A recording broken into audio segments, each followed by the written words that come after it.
twebaza Mukama olw'ekirowoozo ekirungi. Njagala mwenna mwenna okubeebaza abazza akawungezi ka leero. Saagala kugenda mu protocol muwanvu naye oba nina ntokikola kubanga waliwo abakungu abambejja abalangira banaava ne basaava abantu ba Ssaabasajja mwenna naye okusingira ddala olwaleero ba musicians abali wano n'abatuweereza Mukama ababenyo packagingidde ekintu buli yazze wano n'ayimba. For me it was a journey from amazing grace to all the troubles of life from Sister Mire Mukama Yesu mwe yayita n'ayita mu muliro naye ng'ate emitala tulabayo. And then our souls arise our souls. Mukama atukoze bulungi nnyo akawungezi ka leero. Ekisinze kye njagala okwogerako ekikulu ekinkutteko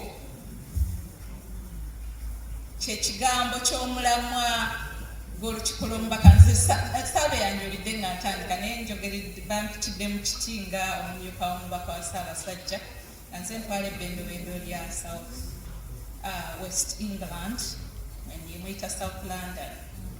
Tulina omulamwa omwaka gw'OBUMU nakwekulaakulanya. And guess what? It is right here. Ba musicians bano bonna buli omu ali near different walks of life. Ate tebalina bandi emu naye baza ate ne beegatta ne bandi empitirivu obulungi wano ne bayimba mu bumu ne mulaba ekintu ekinene kisobola okuvaamu. Nze ndowooza this is a living example of what we can do if we decide to get together, to work together. Fenga bannayuganda oba Abaganda abali mu ssaza lino lya Ssaabasajja mbasaba tutunuulire ekintu ekyo eky'obumu ennyo ennyo. Nze ndowooza Exalt-Yimba ejja kuvaamu ekintu ekinene ennyo ffe kye twaliisa okwekulaakulanya singa musigala muli bumu. Njagala okubeebaza bannange mwena mwena mbadde mbalaba ebbanga ddene nnyo naye kino kibadde tekibangawo. Bwe kibanga kibaddewo olwaleero tulaba entandikwa ennungi Katonda gy'akoze.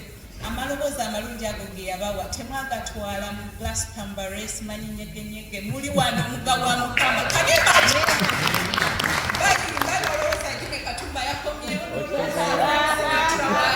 naye amaloboozi ga Mukama bumu bagakulaakulanye tuweereze Mukama. Bannange nze mbasaba support them. Buli omu ali wano muzze ne mulaga okuwagizibwamu naye okuva wano genda maaso buli lwe banaatuyitanga tujje n'abantu 10 buli omu tukizimbe tuweereze Mukama. Tujja kuba tubawagira naye ng'ate ekitiibwa kya Mukama. Njagala okubeebaza omulundi ogwokubiri Ssaabasajja Kabaka awangaale.